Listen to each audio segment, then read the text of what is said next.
بسم الله الرحمن الرحيم.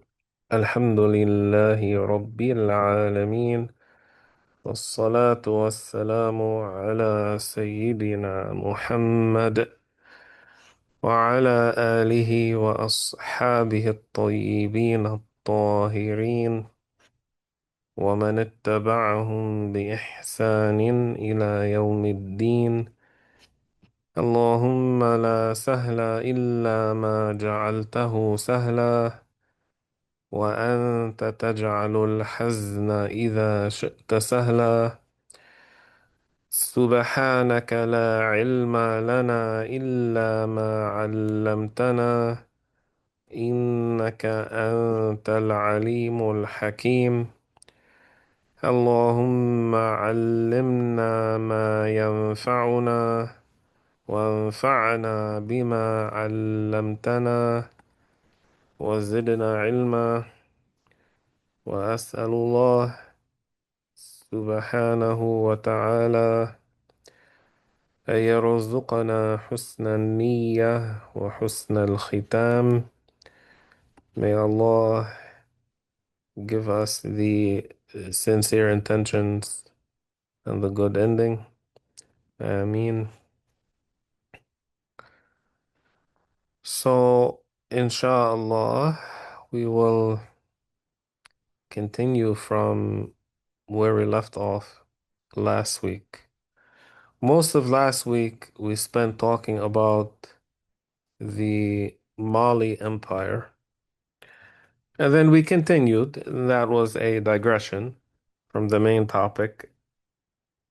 Um, After we spoke about the Mali Empire, we continued to speak about the great Seljuk Empire. And we mentioned the Samaniya, we mentioned the Ghaznawiya, and also we mentioned the Khaniya or the Khaniyun. The Samaniya we spoke about in a previous lesson. We also spoke about the Ghaznawiya as well. Now, inshallah, we'll take another digression and we'll speak about the Khaniyun or the Khaniya. In in the year 536 after Al-Hijrah, which corresponds to the year 1141 of the Common Era. In the month of Muharram, Sultan Sanjar was defeated, and Sultan Sanjar uh, is among the Seljuks. He was defeated by the blasphemers among the Turks. So remember, not all of the Turks had embraced Islam. Some of them were showed extreme enmity toward the Muslims. And until this day, not all of them are Muslim. Some of them are Jews even.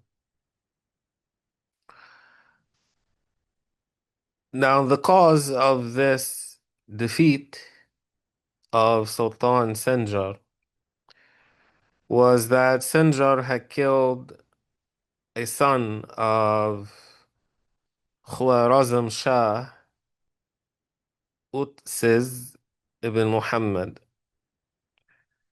So Khwarazm Shah sent messengers to Khita, also called Khitan or Khitan, who were in Transoxiana, enticing them with promises of lands, yani fiefs, promoting their cause to them, and also he married among them. So he incited them to attack Sultan Sanjar's kingdom. So they marched with 300,000 horsemen.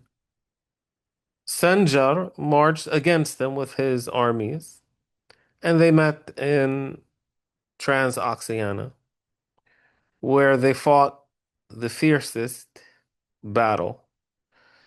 Sanjar was defeated along with all his armies, and 100,000 of them were killed, including 11,000 who were all turban wearers. I mean, that is scholars and officials. And 4,000 women were also killed. Sultan Sanjar's wife was taken captive, and Sanjar retreated defeated to Tirmidh, then traveled from there to Balkh. After Sanjar's defeat, Khwarazm Shah headed to the city of Mar. So Mar, there are two cities called Mar. One is called Mar al-Rudh. The city which is normally just referred to as Mar, the one from that city is called Al-Marwazi. Al-Marwazi. As for Mar al-Rudh, they're usually called the one from that city, Al-Marudhi. Al-Marudhi.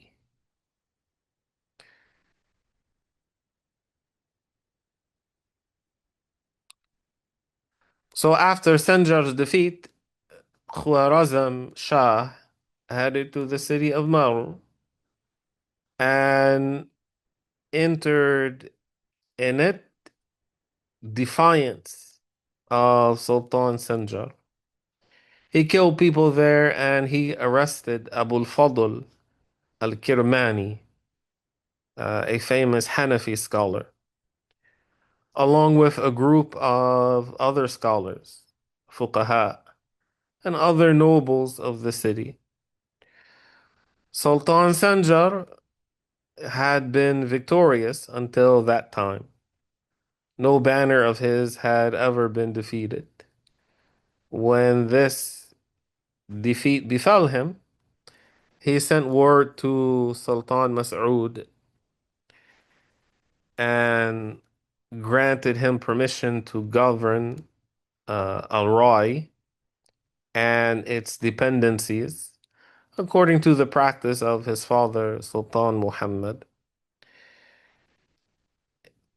He ordered him to remain there with his armies so that if need arose, he could summon him against, or he could summon him because of this defeat. Abbas, the ruler of Al-Rai, arrived in Baghdad with his armies and served Sultan Mas'ud with great service.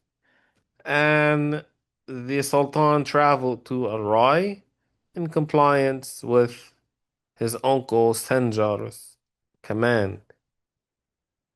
It said that the lands of Turkestan, which are Kashgar, which is in western China now, Balasagun, Khatan, Tiraz, and uh, others neighboring them from the lands of Transoxiana were in the hands of the Khaniya Turkish kings, who were Muslims descended from Afrasyab, the Turk, though they were divided amongst themselves.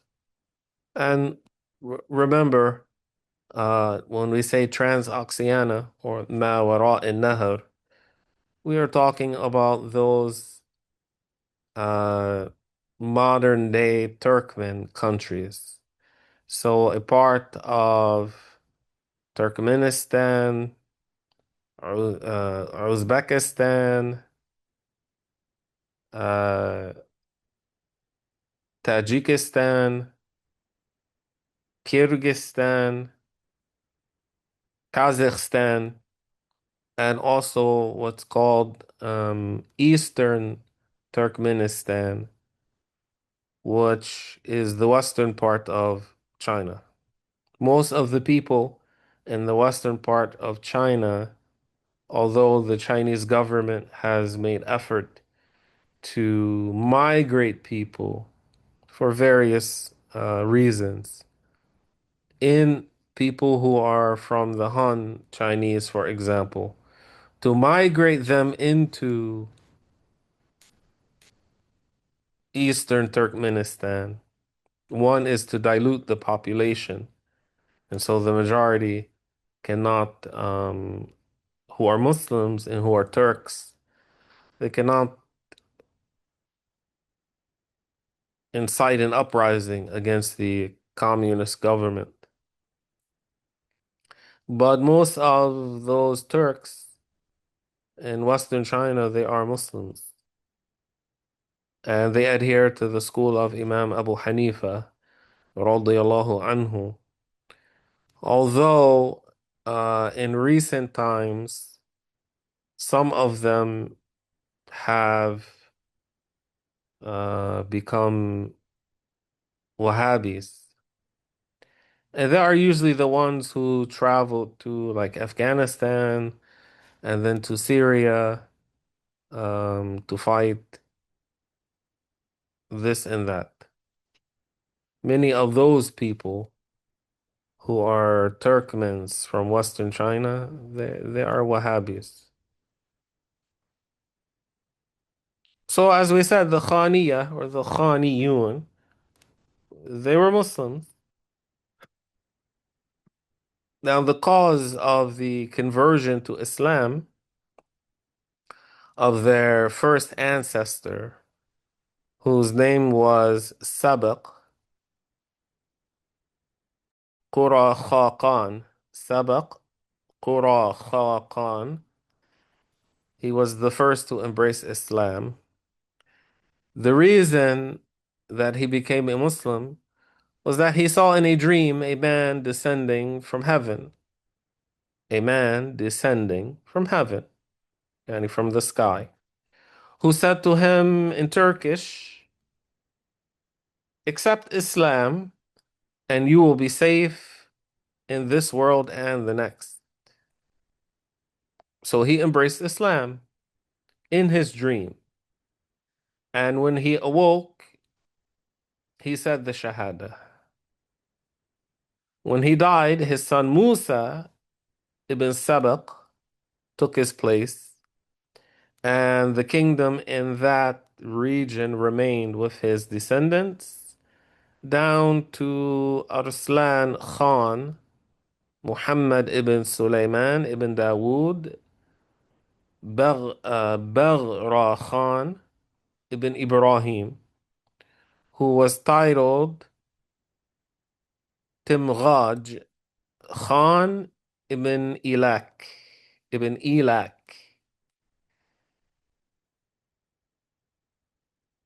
and titled Nasr uh, Arslan ibn Ali ibn Musa ibn Sabaq. Another ruler rebelled against Qadra Khan and seized the kingdom from him. So Sanjar killed Qadra Khan in the year 494 after Al-Hijrah and restored the kingdom to Arslan Khan and strengthened his position. So rebels arose So he sought help from Sultan Senja, who aided him and restored him to his kingdom. Among his troops were the Qarghaliya and the Ghuzziya Turks. Qarghaliya and Ghuzziya Turks, who would later plunder Khurasan. They were of two types. One type called Ajaq, whose commander was Tuta ibn Bek, and another type called Baruq, whose commander was Qar'ut ibn Abdul Hamid. Qar'ut ibn Abdul Hamid. Sharif, Sharif al-Ashraf ibn Muhammad ibn Abi Shuja' al-Alawi al-Samarqandi encouraged Arslan Khan's son, known as Nasr Khan, to seek the kingdom from his father, and he gave him hope. Muhammad Khan heard the news, so he killed both his son and Sharif al-Ashraf. Then discord between Arslan Khan and his Qarghaliya troops occurred, leading them to rebel and seize the kingdom from him. He again sought help from Sultan Sanjar, who crossed the Oxus, the Jayhun, with his armies in the year 524 after Al-Hijrah, and there was a marriage alliance between them. So he reached Samarkand, and the Qarghaliya fled before him. And it happened that Sultan Sanjar went out hunting and saw horsemen. So he had them arrested. They confessed that Arslan Khan had sent them to kill him. So he returned to Samarkand and besieged Arslan Khan in the citadel. He conquered it, took him prisoner, and then sent him back to Balkh, where he died. And it was also said that Sanjar betrayed him and considered him weak. So he seized the country from him and spread this story about him.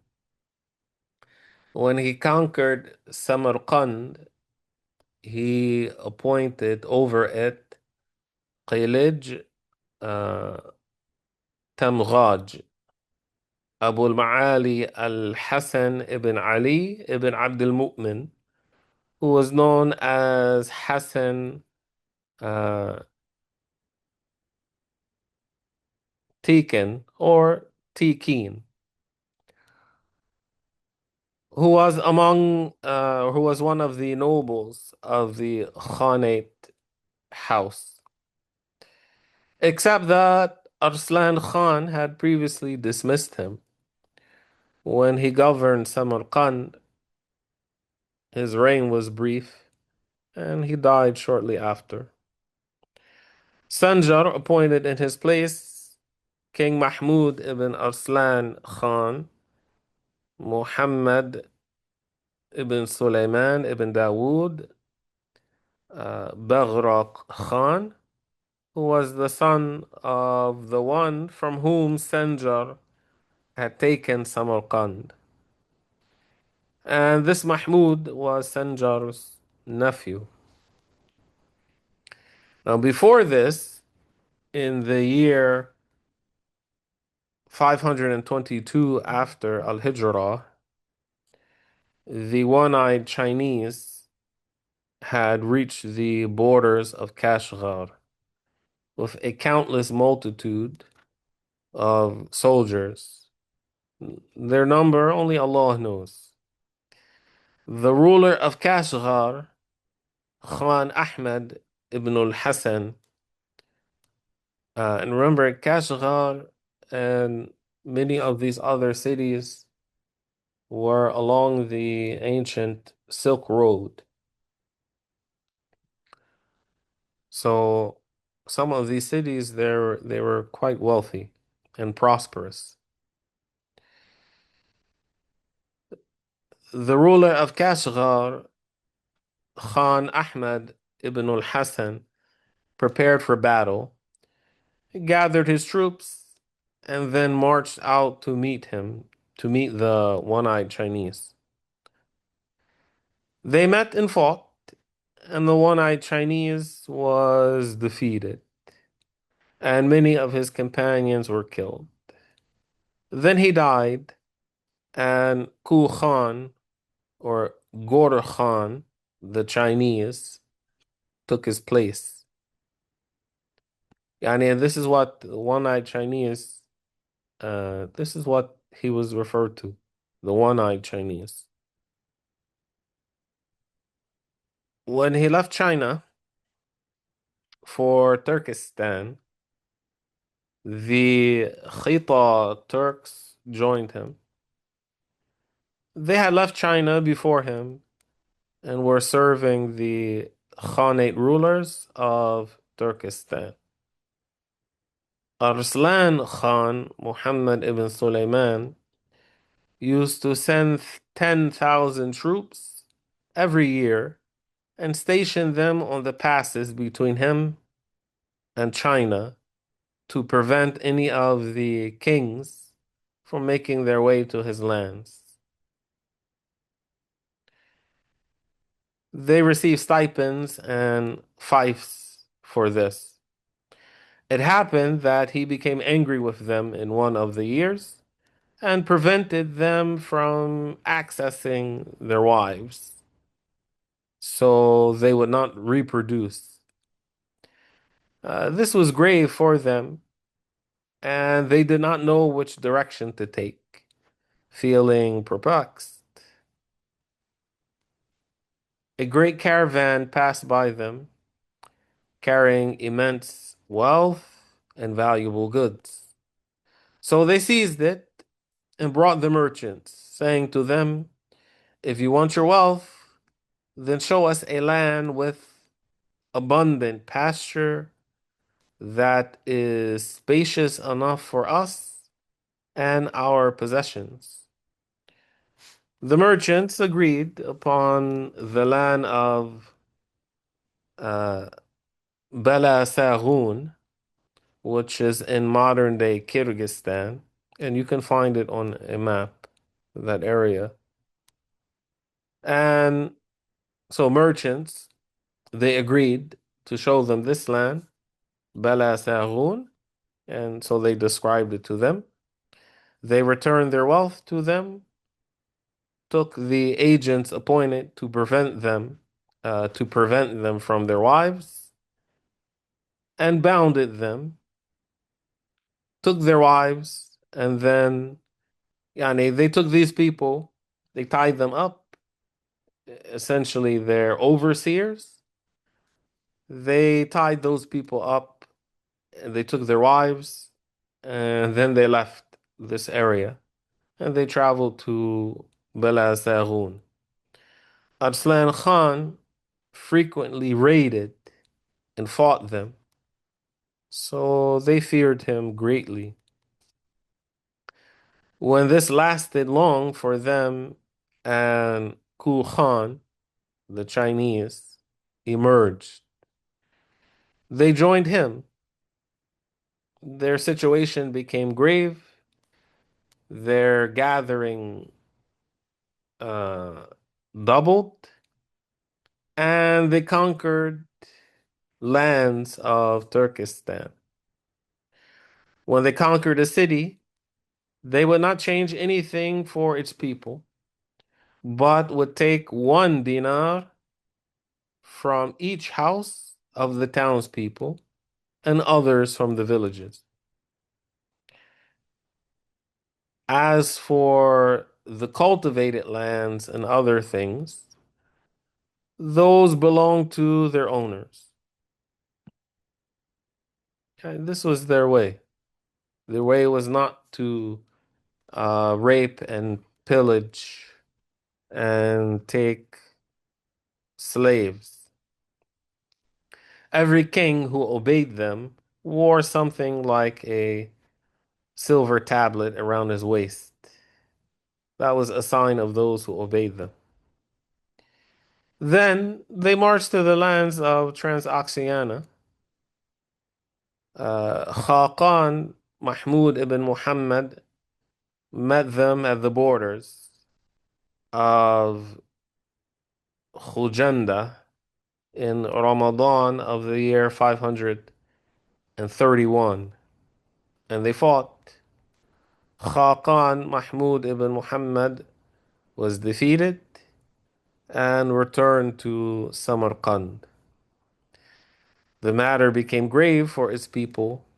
Fear and sorrow intensified, and they expected calamity morning and evening. Similarly, the people of Bukhara and other cities in Transoxiana. Khaqan Mahmud sent to Sultan Sanjar seeking his aid and informing him of what the Muslims had encountered, urging him to help them. He gathered armies, and the kings of Khurasan assembled with him, the ruler of Sistan, the ruler of Ghaur, the king of Ghazna, the king of Mazandaran, and others. More than 100,000 horsemen gathered with him. Sanjar marched to meet the Turks and crossed into Transoxiana in Dhul Hijjah in the year 535 after Al-Hijrah. Uh, Mahmud ibn Muhammad Khan complained to him about the Qarghaliya Turks. So Sanjar went after them. They sought refuge with Ku Khan, the Chinese, and the non-Muslims who were with him. Sanjar stayed in Samarkand, and Ku Khan wrote him a letter containing intercession for the uh, Qarghaliya Turks, asking him to pardon them. But he did not accept his intercession for them and wrote to him inviting him to Islam, threatening him if he did not respond, and warning him with descriptions of the multitude of his army.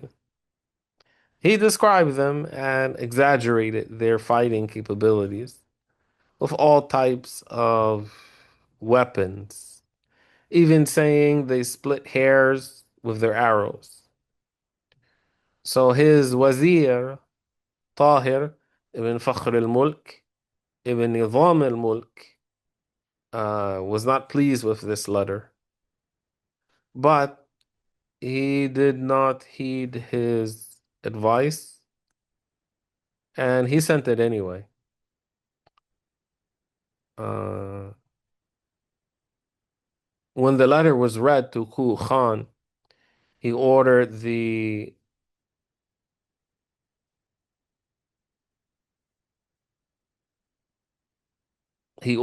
messengers beard to be plucked, and he gave him a needle, and he told him to split a hair from his beard with the needle, and he could not do it. So he said, how could someone other than you split a hair with an arrow when you are unable to split it with a needle? And in other words, he called his bluff. Kul Khan prepared for war, with his troops of Turks, Chinese, Khita, and others, and headed for Sultan Senjar. The two armies met like two great seas at a place called uh, Qatawan, a place called Qatawan. Kul Khan maneuvered around them until he forced them into a valley called Darugan. On Sultan's right wing was Emir Komaj, Prince Komaj, and on his left wing was the king of Sistan, and the baggage was behind them. They fought on the 5th of Safar in the year 536 after Al-Hijrah. The Ghaliya Turks who had fled from Senjar were among the fiercest fighters. Among the fiercest fighters. And on that day, no one from Sultan Senjar's army fought better than the ruler of Sistan. The battle resulted in the defeat of the Muslims, however, and countless numbers of them were killed due to their multitude. The valley of Dargham was filled with 10,000 dead and wounded. Sultan Sanjar fled in defeat, and the ruler of Sistan, Amir Qumaj, and Sultan Sanjar's wife, who was the daughter of Arslan Khan, were captured. But the non-Muslims, they released them. Among those who were killed was Al-Husam Umar ibn Abdul Aziz ibn Mazah al-Bukhari, who is a renowned Hanafi scholar. And there had never been, and it was said, there had never been a battle in Islam greater than this one, nor one with more casualties in Khurasan. The state of the Khita Turks, the state of the Khita, the Turks, and non-Muslims was established in Transoxiana. Kul Khan remained in power until Rajab of the year 537 after Al-Hijrah, when he died. He was handsome and good-looking. He wore nothing but Chinese silk and commanded great awe among his companions. He did not grant any commander authority over fiefs, but gave them stipends from his own treasury, saying when they take fiefs, they oppress the people. He would not place a commander over more than 100 horsemen, so that he could not rebel against him. He forbade his companions from oppression and prohibited drunkenness, punishing it. But he did not forbid adultery, nor did he condemn it. After him, his daughter ruled, but her period did not last long before she died. After her, her mother, Kul Khan's wife, and his cousin ruled. And Transoxiana remained in the hands of the Khita until Alauddin Muhammad Khwarazm Shah took it from them in the year 612 after Al-Hijrah.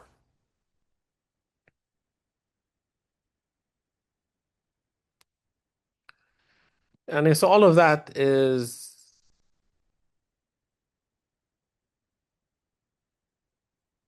a synopsis or a window into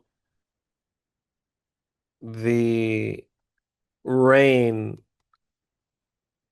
of the Khaniya Turks and the state of affairs during that time in Transoxiana. Now, inshallah, we'll continue to speak about the Seljuks. The Seljuks eventually, they spread from Khorasan and eventually they entered the Asia Minor. Remember, the Asia Minor is modern day Turkey. And they crossed the traditional borders between the Islamic state and the Byzantine Roman state. This region became a front in their military field for carrying out successive attacks against the Byzantines. That began during the rule of their Sultan Tughril Bek,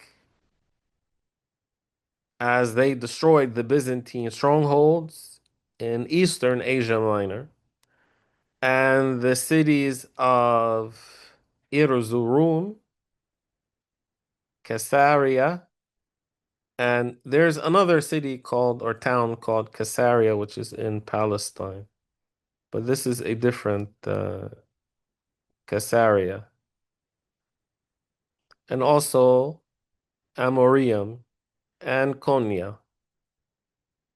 These were originally strongholds of the Christian Byzantines. Tughril's power in Asia Minor reached such an extent that he captured the king of Abkhaz in one of his battles. So the Byzantine king sent to Nasr ad-Dawla asking him to intercede for the ransom. This man, Abu Nasr, yani Nasr ad-Dawla, his kunya was Abu Nasr. His name was Ahmed ibn Marwan ibn Dustak al-Kurdi al-Hamidi. He died in the year 500 or the year 453 after al-Hijrah. He was the ruler of Mayya Fariqin, and also the ruler of Diyarbakir.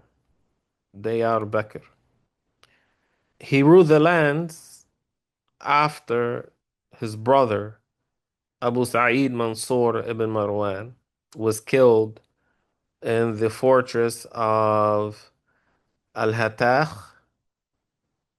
in Jumad al-Awwal in the year 401 after al-Hijrah. And he was a fortunate man of lofty ambition. And ambition is not necessarily a bad thing. And it depends on the subject of the ambition.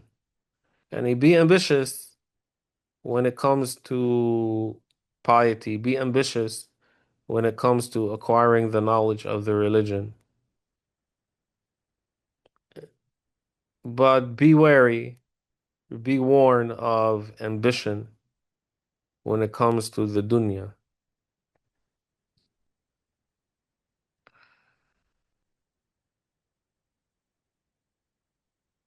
So Abu Nasr, he was very ambitious.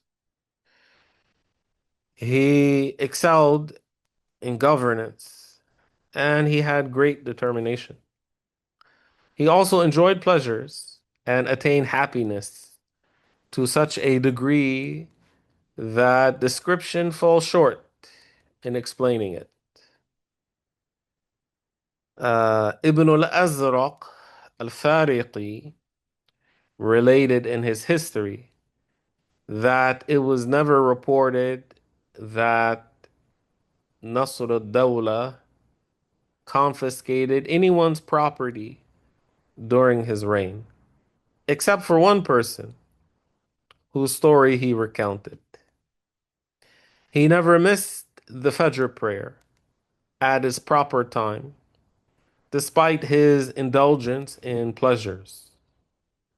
He had 360 concubines, 360 female slaves, spending each night of the year with one of them.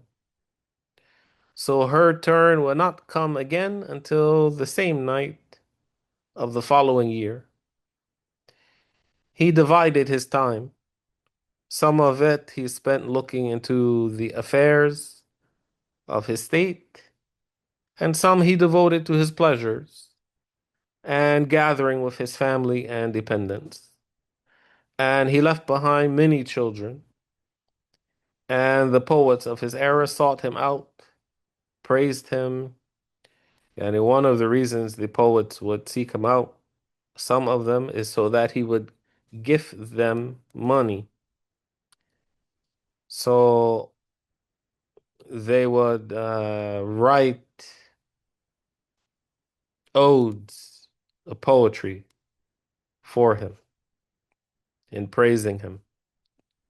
After Tughril Bek's capture of the king of Abkhaz, the Byzantine king sent a letter, or he sent a request to Nasr Dawla asking him to intercede for the ransom. So he sent the request to Sultan Tughril, who released him without ransom. He released the king of Abkhaz. That was considered a great gesture by both him and the Byzantine king, who sent many gifts in return to Sultan Tughril. They restored the masjid of Constantinople and established. So, if you remember, well before Sultan Muhammad al-Fatih, the Muslims did reach al-Qustantiniya, Constantinople, but they were never able to conquer it. And there was a masjid which was established in its vicinity. And prior to Sultan Muhammad al-Fatih, there was a restoration of this masjid, and it was during this time of the Seljuk rule and expansion into Asia Minor. So the masjid was restored in Constantinople and established, the prayer was established in it, and the khutbah was established for Tughril Bek. So his status was elevated and his kingdom was strengthened and established. Ibn al-Wardi, he says in his history that the Byzantine king sent to Tughril a gift and requested a treaty. So he responded to him and restored the masjid of Constantinople and established in it prayer and sermon, khutbah for Tughril. And people submitted to him. Now, in the year 463, after Al-Hijrah, the Seljuk Sultan Alp Arslan defeated the Byzantine state in the Battle of Manzikert, and the gate of Central Asia opened before the Seljuk Turkish tribe and the Turkmen tribes that accompanied them. Yani, when we when it said the gate of Central Asia opened, that is for migration of these Turkish tribes from Central Asia, from what is beyond the river, including the Oghuz Turks, which the Seljuks were from, and then after them, uh, Suleiman Shah, rahimahullah, and his son uh, Arturo, and then Uthman, radiyallahu anhum, and then came the Ottoman Empire. Emperor Romanos the fourth, who was emperor of the Byzantine state from the year 459 to the year 463. He suffered a military disaster when he clashed with the Seljuks under the leadership of Alp Arslan at the site of Manzikert in eastern Asia Minor, near north of Lake Van. And Lake Van, you can find it on Google Maps if you want.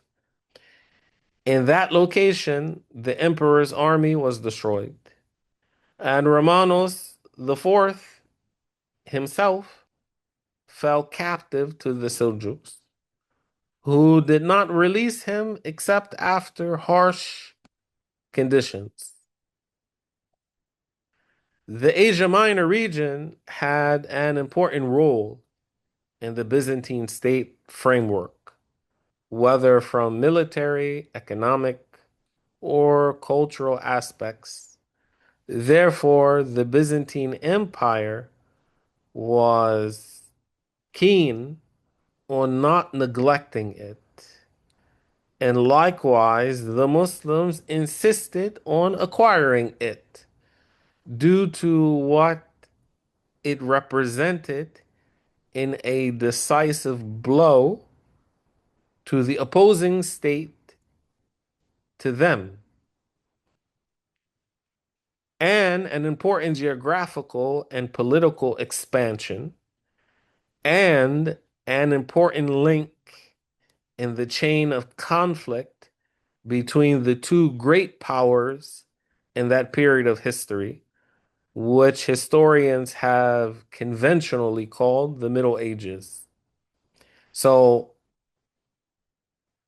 uh, Asia Minor is the nexus between West Asia and Eastern Europe.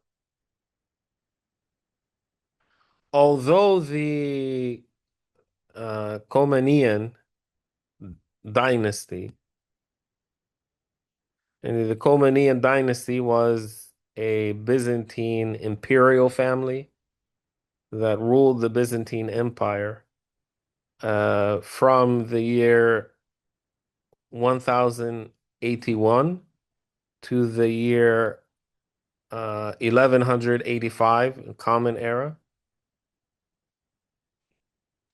Although the Komnenian dynasty was able at the beginning of the 6th century Hijri, with the help of the Crusaders, to dislodge some Turkish groups and reclaim them from the frontier cities, especially Tarsus, uh, Al-Massisa, Ain Zarba, Adana or Adana,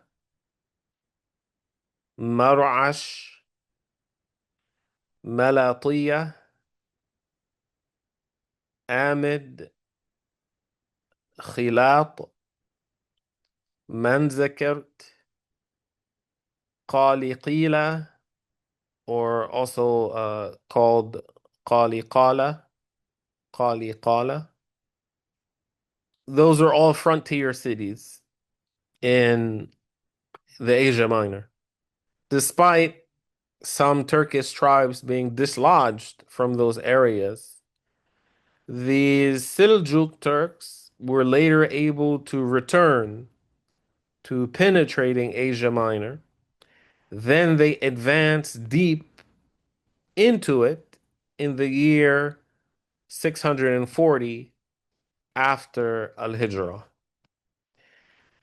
So they established the Turkish Seljuk state or dynasty, which came to be known as the Seljuk state of Rum. So the Turks that were ruling Asia Minor were a branch of the main great Seljuk empire. So if you watch the Turkish series um, about Arturo, so there are, I don't remember the season, but there is a season in which there is a sultan who is featured there in it, and his name was Alauddin. This Alauddin, who was the best of the Seljuk rulers of Ar-Rum. So this is the state that was depicted in that Turkish TV series. So they were called the Seljuks of Ar-Rum because of its occupation of the Byzantine lands, and its capital was Konya. And that is considered a decisive event in Islamic expansion. It marked the turn, or it marked the true beginning of Turkish control over Asia Minor and the elimination of the Byzantine state, as the Ottoman Turks, a branch of the Oghuz Turks, soon entered Asia Minor. And their activity there led to the final elimination of the Byzantine state in the year 857 after Al-Hijrah. So more than 200 years later, which is when Sultan Muhammad al-Fatih,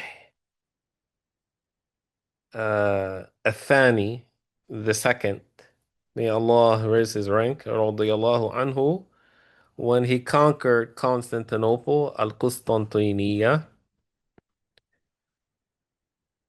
and transformed it into an Islamic city known as Istanbul or Islambul, which means the city of Islam. Wallahu subhanahu wa ta'ala a'lam wa ahkam. And Allah knows best. Inshallah, we'll stop here for tonight. Next week, we'll continue from this point and we'll just mention briefly a little bit about Sultan Muhammad al-Fatih, radiyallahu anhu, and then continue with uh, Alp Arslan regarding his contribution in spreading the Ash'ari creed. If anyone has any questions, please ask. السلام عليكم. وعليكم السلام ورحمة الله. Was was that place they call Hagia Sophia? Was that the masjid you were talking about? What masjid in No, no, not that masjid. Um, I don't know if it, I don't know if it still exists. It might um, still exist. Inshallah, I'll look into it.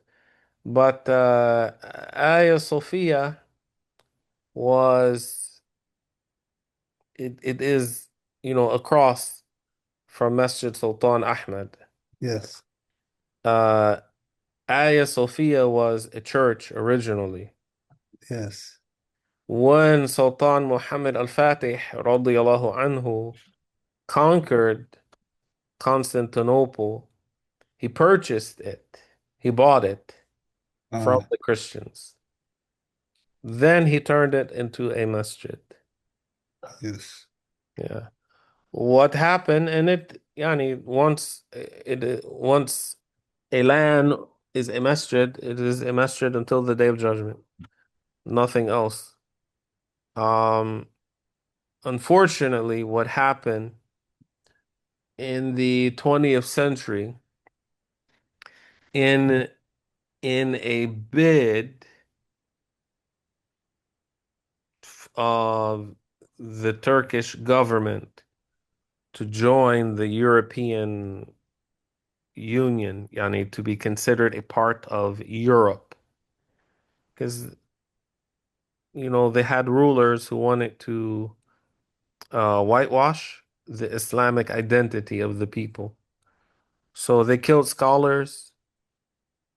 They um, drove out scholars. They would kill people for reading books of Nahu. They didn't want people to know the Arabic language. Yes. The Turks, they used to write with the Arabic script. They replaced the Arabic script with English, with English letters. So, to appease the Europeans, because the Europeans, they wanted the church back, claiming that it was taken from them unrightfully. So to appease them, they closed it Hmm. and stopped people from using it as a masjid. And they said we're going to turn it into a museum. And then they uncovered, the Muslims had covered up the blasphemy that was painted on the ceiling, the walls. They then uncovered that. So if you go in, and it's uncovered right now. If you go in, you will see. You know how you know better than me. Hmm. How the masajid are in Turkey, Yes. where you Hmm. have Allah, Muhammad in Ali. very big letters. Almost almost every masjid is like that, especially Yeah. the large ones. And then you have Abu Bakr, Omar, Uthman, Ali, and then verses of Quran um, written uh, on the walls and things. So, unfortunately, they uncovered that blasphemy and they didn't cover it back up. But that is not the first original masjid that was established in Constantinople. Where the original one is, I don't know. Inshallah, it would be good to find out. فسبحان الله وبحمده وأشهد أن لا إله إلا الله وأستغفر الله وأتوب إليه لا إله إلا الله. اللهم صل على سيدنا محمد وعلى آله وصحبه وسلم. رب اغفر لي وللمؤمنين والمؤمنات. بارك الله فيكم وأحسن الله إليكم. Inshallah, we'll continue this class next week بإذن الله. والسلام عليكم ورحمة الله. لا يشبه الله البشر كلا